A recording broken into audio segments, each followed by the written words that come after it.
Good afternoon, everyone. Thanks for joining. My name is Corey Hart. I am the Senior Product Manager at RBI, and we'll be going through SmartCharts Pro today. It's our brand new product. It's the replacement for RBI Expert. We've hooked in a lot of new enhancements, a lot of exciting new tricks, and easier, more efficient experience. A lot of new metrics. We've gone from 10 metrics to 36 metrics. So there's a lot of exciting things wrapped into this new product. As I'm running through this, if you have any questions, feel free to use the questions panel in the GoToMeeting tool, and I will do my best to, if not stop and answer at that moment in time. I'll be sure to leave some time at the end to go review any questions you might have if I don't stop mid-flow. I'm going to go ahead and jump right in. Last webinar I had, I ran over. I'm going to do my best not to do that on this fine Friday before Labor Day for you guys. So right now I'm on SmartCharts Pro, the main page. This is just getsmartcharts.com. Getting into the statistics, obviously, you click the statistics panel. If you've already logged in the past, and you still have an active cookie, you won't have to re-log in every time. So that's the basics. I'm going to go through a few scenarios that I've actually come across recently with customers that have called and asked for some advice on a few that I just sort of used when I was helping out a buddy who was thinking about buying a home. The first, we have a customer that focuses primarily on Vienna, Virginia, in Fairfax County. And he was asking, what's the best way to sort of focus in on Vienna to sort of set the context of how the Vienna market compares with its neighbors. And he knew just anecdotally and just from experience it was a strong market, but he wanted to get some more meat behind some of the statements he might make towards his customers, potential customers, and on his blog. He actually is an active blogger. So the first tool that I recommended is using the new Explore feature. So let's up here and change location. I'm going to go ahead and turn on Northern Virginia. Basically, as I change locations, every statistic now within the page is pointing at Northern Virginia. If I were to put 20152, everything within the application is now talking about 20152 stats. So this change location is the primary way to jump around. So, if I wanted to jump right into Vienna, I'd start typing in Vienna, I'd see city options, I'd see all the zip codes within Vienna, and advertise and legal subdivisions within Vienna if I wanted to dive down to that level. But to set the context for Vienna and the broader region of Northern Virginia, I went ahead down to the Explore section. This is brand new. This functionality is brand new in SmartCharts, and we're really excited about some of the quick facts you can grab from it and the capabilities that you can have. The default view, if I'm in a region, is to show all counties within that region, and the default is at the median sold price level. Sorry, I see a hand up. Let's see if questions. Okay. Sorry about that. I got sidetracked there. So the default view is counties, median sold price. I can change the metric here to see, and so we see Fairfax County is, 460,000. I can sort this list by year-to-date median sale price or by just the month of July's median sold price. I can also sort it by year-over-year change.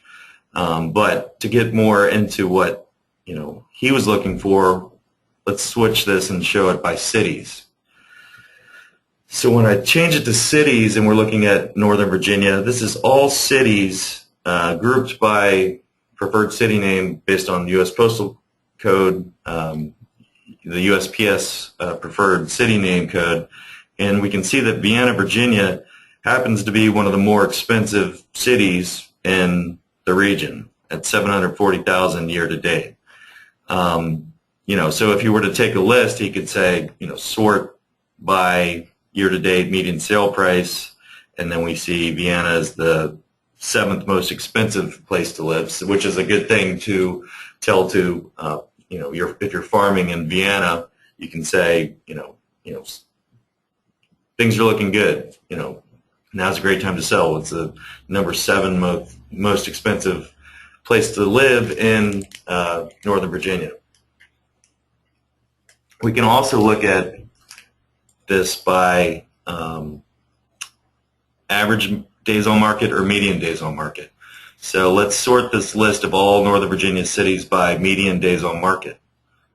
Sort it by year to date. I don't know. I'm not familiar with all these. Markham's it's obviously a very small city. Herndon, Vienna, Virginia, 11 days year to date is the median days on market. That's another nice point to make. This is the 3rd fastest moving city in Northern Virginia. You can sort of make your top 10 lists. That's obviously something that would be of interest to a Vienna home seller. It's also something that you need to caution buyers about in Vienna, Virginia. So we talked about that a bit, but you can also dive deeper into Vienna zip code by zip code. So when we switch this, if I click on Vienna, Virginia, I see Burke right below it, 12 days. But if I click on Vienna, Virginia, the page is going to refresh, and now I'm going to see all the zip codes within Vienna, Virginia. Now, one of these is one with few, if any, sales, no sales. So we can ignore that one for the time being. And we can see the median sold price by zip codes within Vienna. I could also, if I wanted to, shift this to show all legal subdivisions within Vienna, Virginia. I'm not going to do that at this point, but we can see the number of sales in these different zip codes. Sales in Vienna, like overall, are down, like most zip codes within Northern Virginia. Sales are down from last year, but we could look at 22180 is the fastest moving. Let's compare the prices for zip codes within Vienna and see how those pan out. It looks like 22180 is the most affordable. So that's a nice nugget to have, and we can also take a look at days on market, see if there's any difference there. The more affordable 22180 also happens to be the one that has homes moving the quickest. From there, so now we have sort of a nice view. If I was going to a seller, a potential seller in 22180, all those things are things that they are not going to be aware of most likely, unless they've either been to SmartCharts or they've seen some faulty statistics from non-MLS sites. But I can also dive into 22180 and going up to the Charts tab.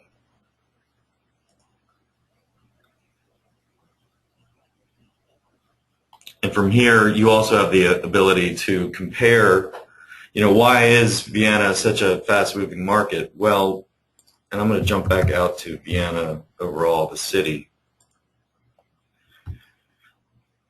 The most fundamental part of any of these stats, that prices going up, days on market dropping, sold price to original list price ratios going up for sellers, the fundamental driver behind all of those is a metric called months of supply.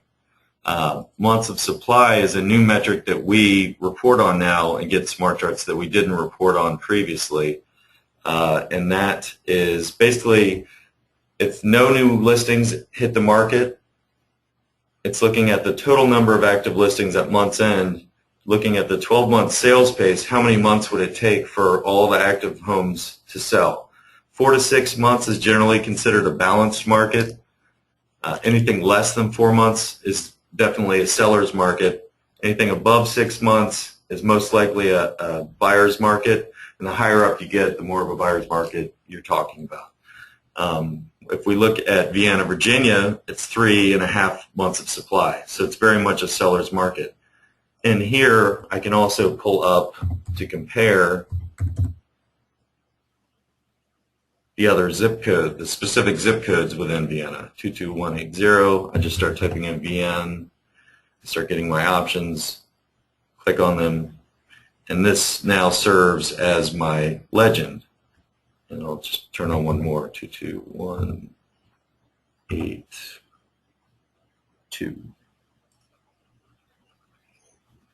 So here, if we change this to just look at 3 months worth of data, we can see that the strongest sellers market in this city is zip 22182. 22181 is 3.9, 22182 is 3.2. So that's good information for me as an agent. I might say I want to focus on 22182. That's the strongest sellers market. Especially if I'm looking at getting listings, that might be a place that I want to focus on. And we can see how that also correlates to days on market. Really, for all these areas, actually it doesn't as much. It did in June, 6 days in 22182. That's half the homes are selling in less than a week in this zip code. At least in June they were. So that's a way to focus in on Vienna. If I want to, let's say that I'm a Burke, I focus on Burke. That just happened to be a city that I saw as of days on market was especially low when we were looking at the cities and Explore. Let's take a look at months of supply in Burke, and 2 months of supply. That's a very, very strong seller's market, and that's why you saw days on market there so low, is because it's such a seller's market that things are just flying off the shelf. There's far fewer listings than there is demand. Another scenario that I recently came across was we have a customer named Ron. He focused mostly in Montgomery County, but he happened to have a listing presentation in the district. And it was in a particular zip code that he was shocked at some of the initial stats that he saw in SmartCharts, and I've talked to him previously, so he gave me a call just to sort of vet what he was seeing. And that was in 20005. When he was looking at 20005, and we'll just call it Logan Circle because it's easier than continuing to say 20005.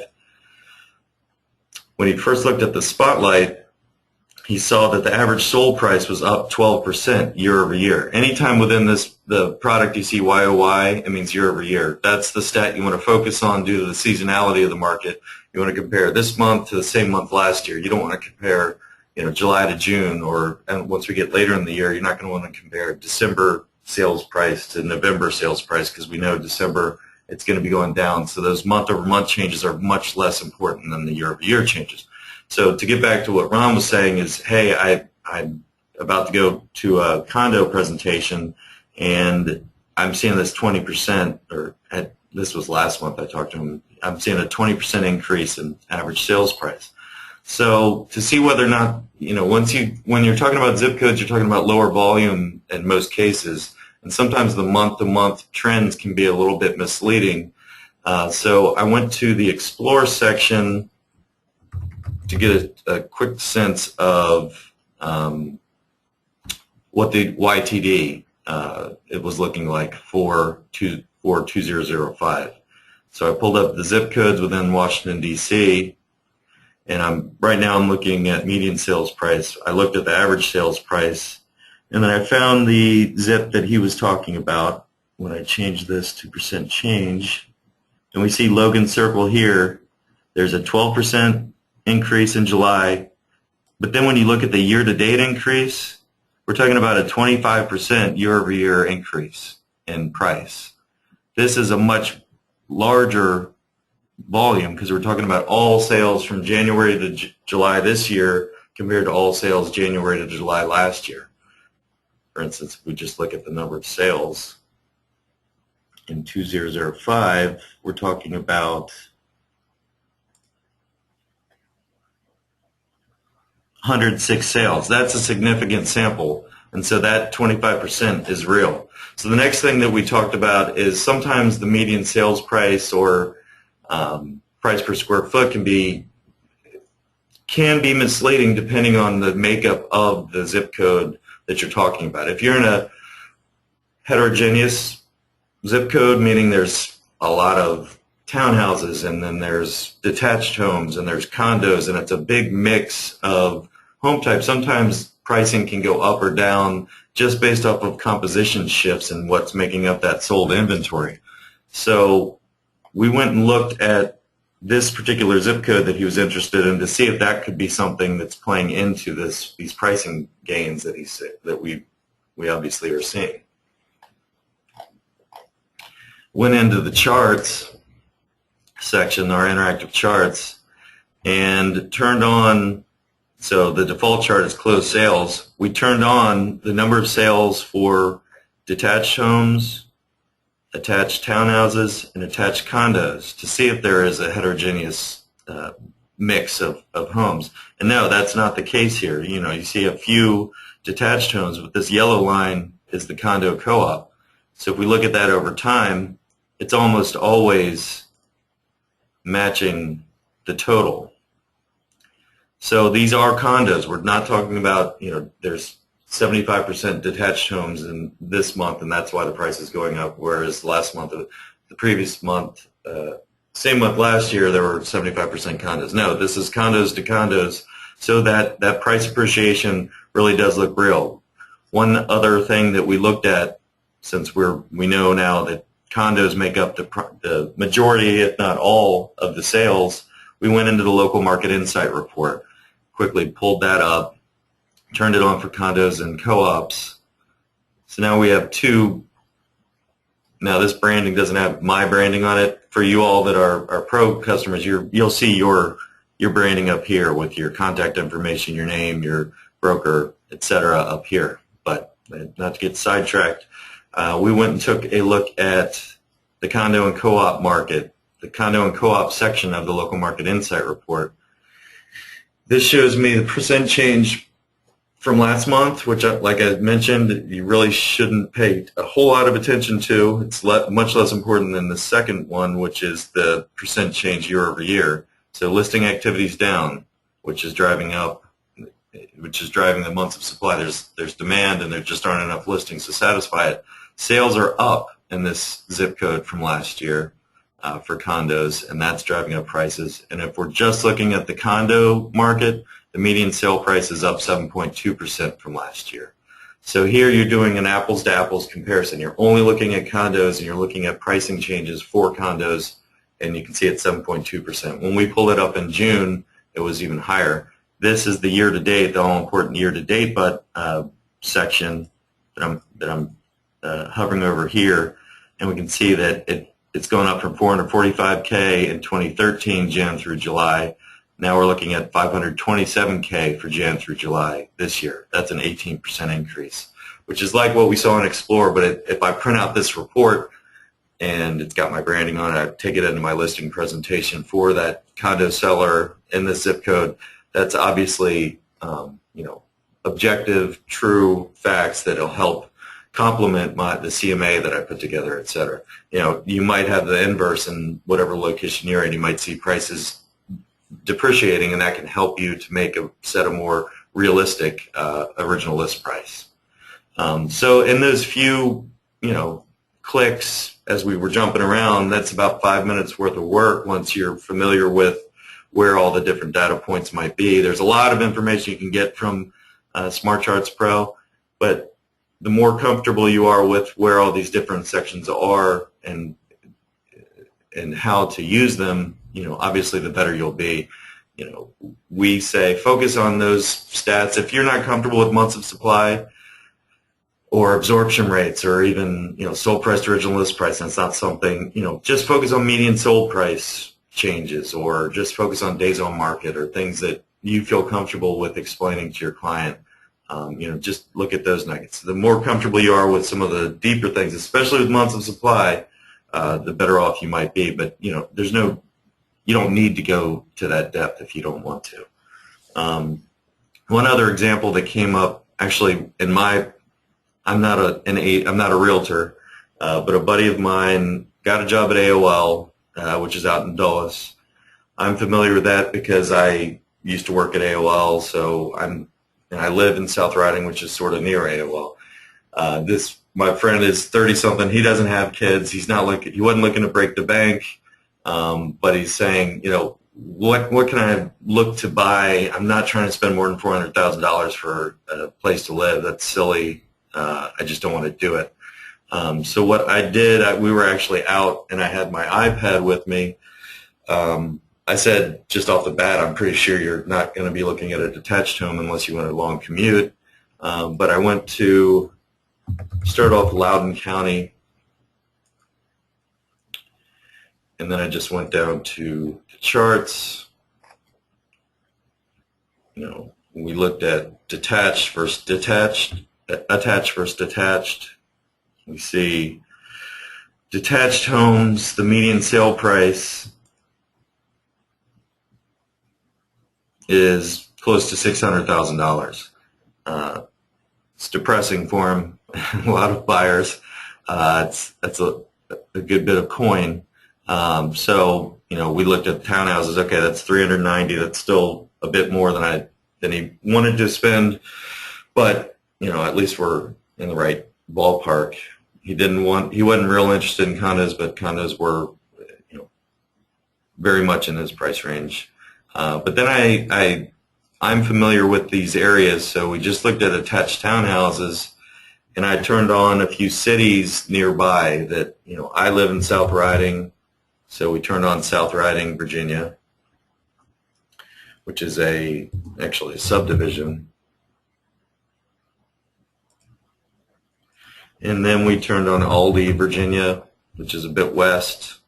It's a neighbor of South Riding. And turned on Ashburn, which is right across the street from AOL, which obviously would be nice for him and his commute. And I know the commute from South Riding is a bear until they get Route 50 fixed. But anyway, so we turned these on. It's all Loudoun County for townhouses. South Riding, $395,000. That's right. That's in the ballpark. That's in the vicinity of the amount he was looking to spend.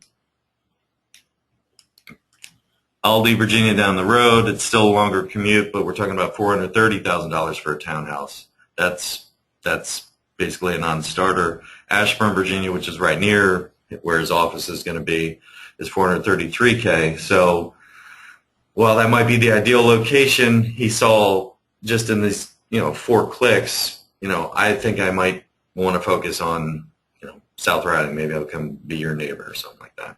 We can turn on Centerville, Virginia, get into Fairfax County just to see how that compares, and we can see that that might be a spot. Or I sort of joked because I knew he wasn't interested in a condo, but if he was to switch over to look at condos, then we're well in his range, even in Ashburn. So that's using compare locations is a nice way to sort of set the stage. If I'm familiar with a bunch of zip codes nearby, and I have a buyer that's from out of town, or maybe they live in town but they're just not, rather than getting into Matrix and starting to go through listings after listings, this is a nice high level view of affordability for different areas. I'm going to stop for a second. I got an email, a question from, how do I request a subdivision be added? Alicia, I'll catch up with you afterwards. Basically, subdivisions, so there's 30,000-ish advertised subdivisions. Rather than showing all of those, a lot of them have 0 sales over 10 years. They might have had 1 sale 3 years ago. We used our threshold was they had to average at least 6 sales a year for 2 years in a row. Basically, we looked at 24 months worth of data. If there were 12 sales over those 24 months, then we included in our data aggregation. Anything less than that, you're talking about much less relevant trends anyway, and it also muddies up the experience some. But I'll reach out to you afterwards, Alicia, and we can see whether or not there's a miss, or we can talk about we can get into Matrix and see how many listings there are in the subdivision that you're interested in. Okay. Now I'm going to jump into the dashboard just to give a high-level view of the charts. What's going on here? I've never seen that before. refresh. There they are. These give, the market gauges aren't new in market trend in SmartCharts, but they are, we have added to them. We've added months of supply. We've added several others. As you toggle through with these right arrows, you can see median list price for actives along with median sales price. So here I can see the median sale price in Loudoun is $452K. Median list price for actives is $539K. It's because a lot of actives are detached, which aren't selling quite as quickly as attached houses here. But as I scroll through, basically what these tell you, and I'll get to one that, what these are telling us is last July there were 545 sales. The dial is the most recent month. Where the color breaks is the 5-year average for that month. So this is the 5-year July average, which is 513. This can be a nice gauge to use if you're talking to a buyer that's has seen some of these most recent headlines about, wow, sales are down from last year. What we've seen is sales, yes, they are down from last year. Last year might have been sort of the high water mark. But what this will show is, yes, we're not where we were necessarily last year at this time, but we are well above the 5-year July average. And we're well above, the min here for July is under 420, and the max is all the way over here. So this was most likely last month. But this gives you a nice context around where the most recent month compares to the 5-year average for that month for all these different stats. So that's the gauges section, and now we'll jump into just some tips for setting the table for your buyers or sellers or your potential clients in your presentations to help come across as, I'm not the most eloquent speaker. I know the stats a bit better, but once you understand some of the trends and how to explain them via these charts, it can help to reinforce your brand as the market expert near you. I'm going to scroll out to Northern Virginia just to get higher, or we'll just do DC Metro now. So the default view is 12 months of closed sales. One of the exciting things that we've added, so this was in RBI Expert, we stopped at 5 years. And here you can see the seasonality in those 5 years. So the winter market, spring, summer, fall, winter. And you can see the big jumps, and most people know there's more sales and more listings in the spring than there are in the winter months. But what this also shows you now, since we used to stop at 5 years, and we can see active inventory over those 5 years has been down, but we've also seen that it started to come back up. And some people are saying the sky's falling, inventory's gotten too high. I'm still on townhouses. I'm going to switch this to all homes. You know, if you're only looking at a one-year view, yes, active inventory is up 33.5%, and that should help buyers. That's bringing it back into the vicinity of being balanced, but we're still not balanced if we were to look at months of supply. If we look at the 10-year view, we can see just how far inventory has come from the tough times. I mean, we were at 26,000 active listings in September 2007. Now we're up from last year, but we're still only at 11,000 active listings. And how that happens, how that has happened over time, and this is in the DC metro area. There's similar patterns in Baltimore. The timing might be a little bit different, but if we were to look at this by new listing activity and then add metrics, and we add new pending activity. So this is the monthly, this is the number of new listings that enter the market each month and the number of listings that exit the market into pending status each month. And we can see there's these were right on top. There's almost as many new listings as there are new pendings back in the bubble period. One of the exciting new things that we have is a change from previous year view. And so if we look at this over time, we can see how that inventory built up and the fact that we aren't in that same scenario. We aren't in bubble territory right now. We're just, there's been a correction to inventory, and yeah, prices might be stabilizing some, and we're not going to see the double-digit increases, but we're not seeing active inventory build up like we did in the past. The inventory bubble happened back here, and we've since corrected it, but the red line is the year-over-year change in contracts. And so we can see that contract activity started slowing down in May 2005. Right at that same time, listing activity shot up.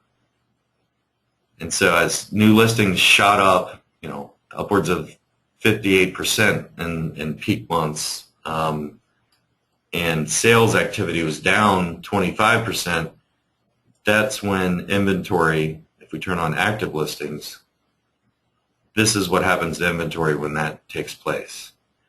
So until we start seeing lines even half of this level, we're still in pretty good shape.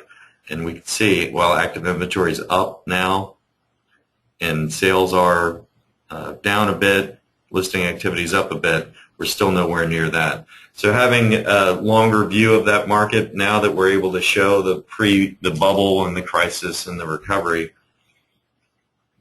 that helps out. What happens with inventory, and this is all about the supply and demand that I mentioned earlier, you can change this, and I'm going to switch back to actual values. Again, that's the inventory bubble. Those are the seasonal peaks and valleys. But we can look at that on a supply and demand level for months of supply. And again, 4 to 6 months is generally considered balanced. During that inventory buildup, we were up at 8 months of supply. In Baltimore, I think I can switch it over to Baltimore really quick just to get a sense of how high the Baltimore metro area got. So we're 8.2, and DC metro got up to 10 months, and we can see that the months of supply stayed at that higher level. And what this shows when we show the correlation with pricing is important to understand. And it's important to pay attention to months of supply if it's something you can get comfortable with. And we have a terminology page that you can review the months of supply calculation. But this months of supply, and I'm switching back to DC Metro, just to give a broader view of the sort of market dynamics. Months of supply started to come down around 2009 time frame, and we were starting to get more into balance, and then more into the buyers, the sellers market category. Now look at how that corresponds with pricing trends and the change from previous year. This was the buildup. This was the correction when months of supply was at 8 months in the DC metro area. Once that started stabilizing and coming down into more of a seller's market, that's when we started seeing price appreciation here.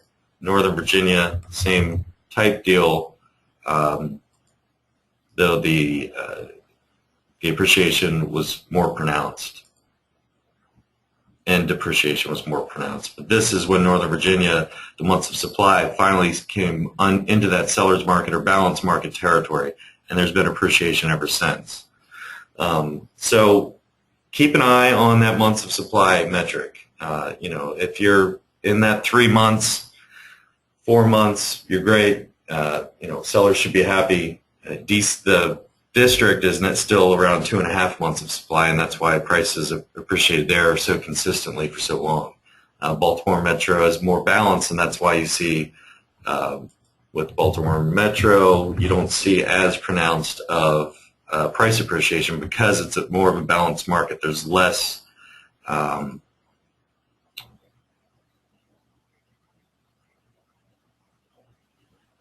it's less frenzied, and that's why you're seeing 2%, 7.6%. You didn't see double-digit gains many months in Baltimore Metro.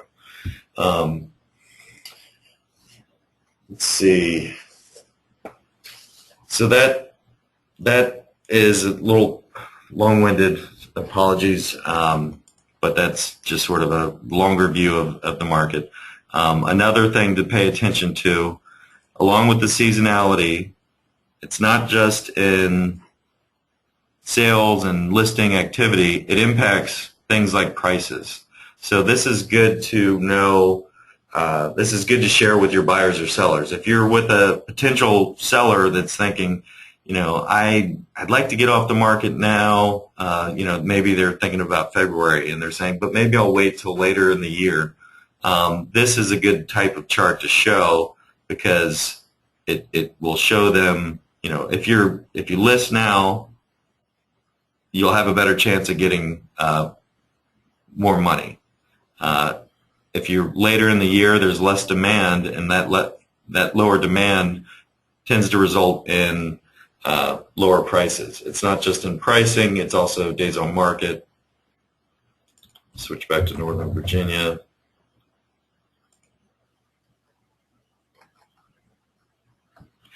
So we can see spring, winter, etc. So you're going to sell your house quicker. This is objective. It's not just anecdotal. I can say, look, this is the case. You can see the seasonality there. The sold price to original list price ratio, which we also report on.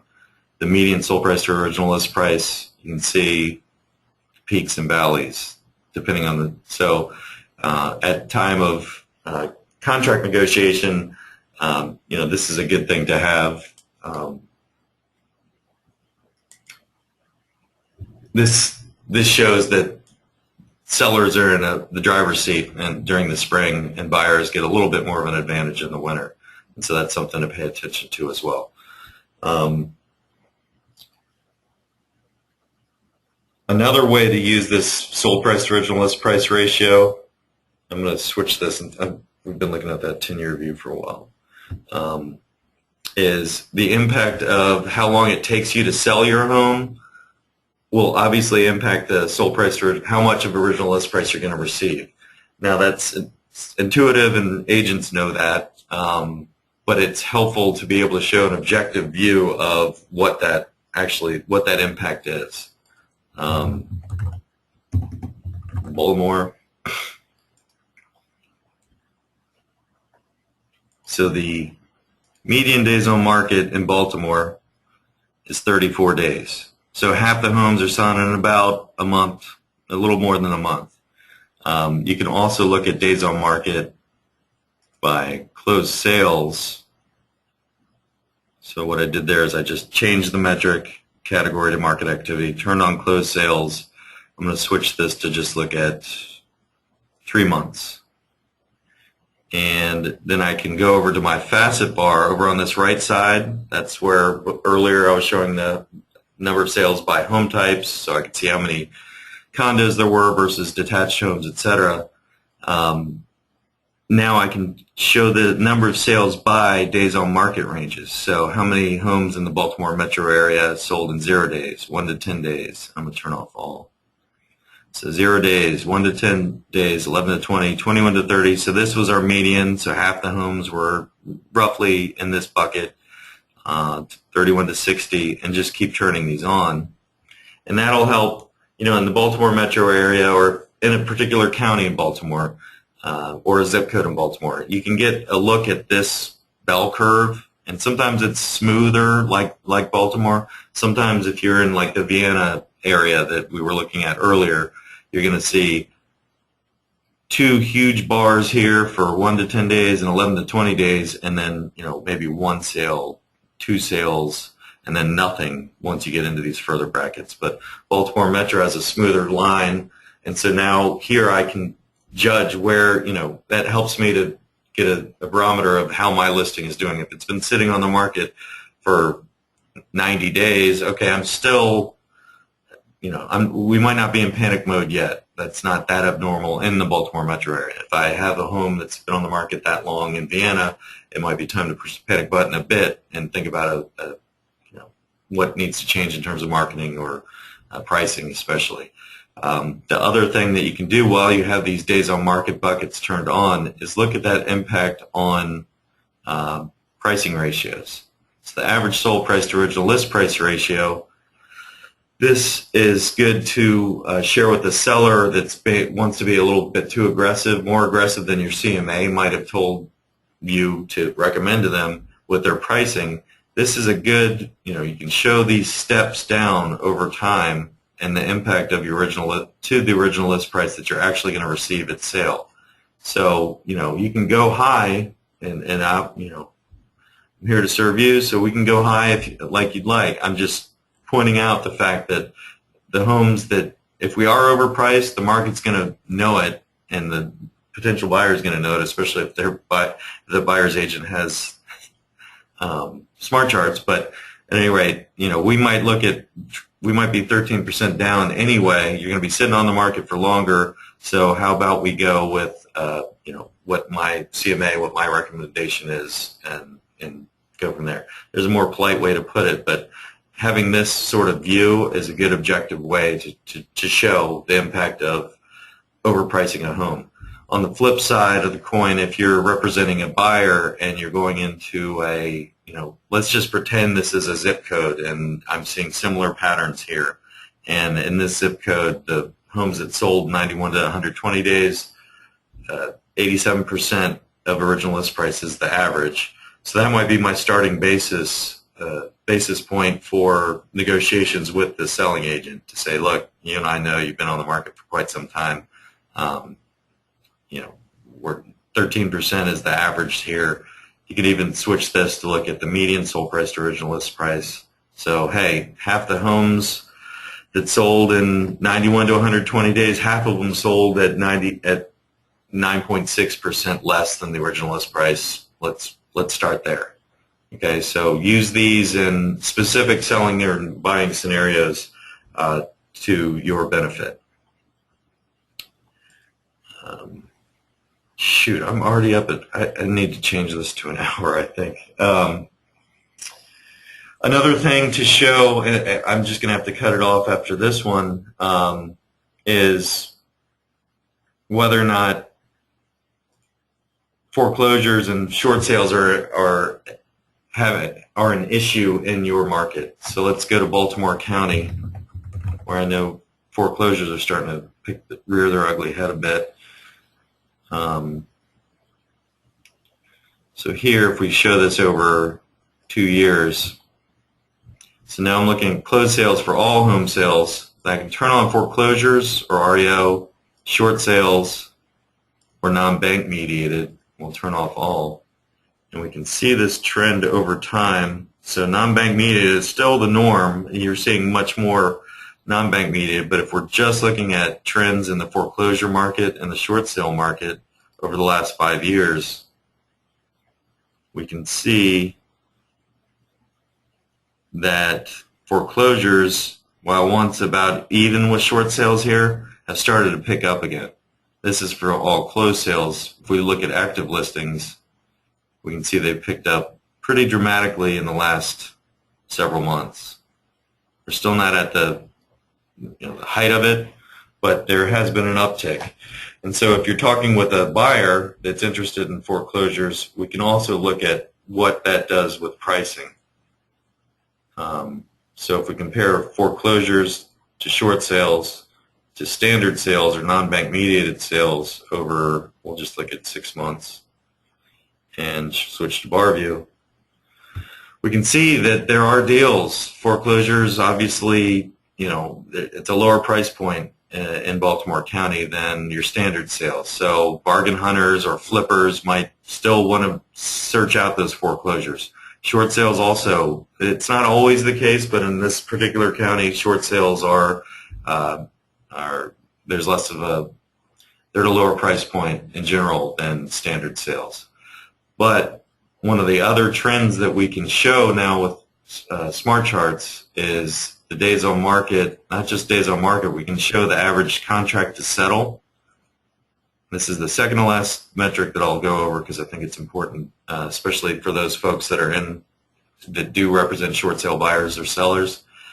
The average contract to settle, so this is for foreclosures, it's 57 days. That's the average amount of time that homes that go to contract sit in contract status before ultimately closing. For standard sales, it's 45 days in Baltimore County. I can say, in Fairfax County, I believe it's somewhere more around 38 days or so. Short sales, on the other hand, even though there were bargains, as we saw in the median sales price, the short sale average contract to settle time, the average amount of time they're spending in contract is 120 days, basically. So 120 days, if you have a buyer that's looking for a bargain, but they are getting impatient or they're moving to the area, they don't want to wait, you might steer them away from short sales. Conversely, if you're representing a seller of a short sale, this is good to help set their expectations. Let's say you're 60 days into it and they're hammering you saying, hey, why is this still in contract? Why hasn't this been resolved? Why aren't we at settlement yet? Then it's not making an excuse. It's just saying, here you go. This is the average amount of time that short sales take. It's banks. There's a long process that it has to go through, unfortunately. So that was the second to last stat. The final stat that I'll show, I don't have time to go through price per square foot, is the seller success rate. This is brand new with SmartCharts Pro. It's basically the opposite of your fallout rate. It's saying for all homes that were in pending status to begin the month or during the month that are no longer in pending status, they can either successfully close or they can fail, whether the buyer bails on it, they're sick of waiting, or the bank says no, this price is wrong, or we're just going to be banks and be jerks about it. They'll fail. Foreclosures, there's an 87% success rate. So 87% of listings that were in contract that left contract, 87% were successfully closed for REO, for bank-owned properties. Standard sales, it's 89% in Baltimore County. Short sales, unfortunately, you're looking at 38% success rate in this particular county. Other counties that we've seen at 50%, sometimes it's a bit higher. But this is a sad truth about the current state of the short sale market, is that those homes that are going to pending status, even though the buyer and the seller are on the same page initially, only less than 2 out of 5 in this market are successfully closing.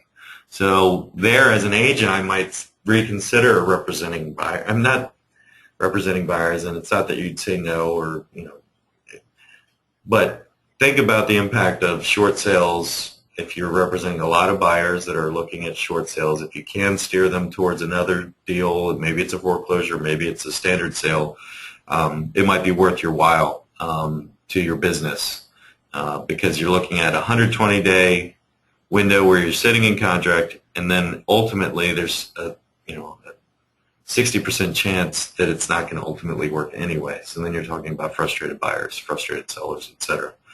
So take a look at that seller success rate. That's underneath the supply and demand category. So definitely pay attention to that. I've run out of time. I apologize for going over. I thought this was the time that I'm not going to do that. Apologies. I'm going to now look at the questions that we had, and if you have any questions or about things that I haven't covered here, because we just sort of scratched the surface. Feel free to email me at Corey, Corey at rbintel.com. That's Corey at rbintel.com, and I can try to help you out if you have a specific question about something or even a general question about your area, etc.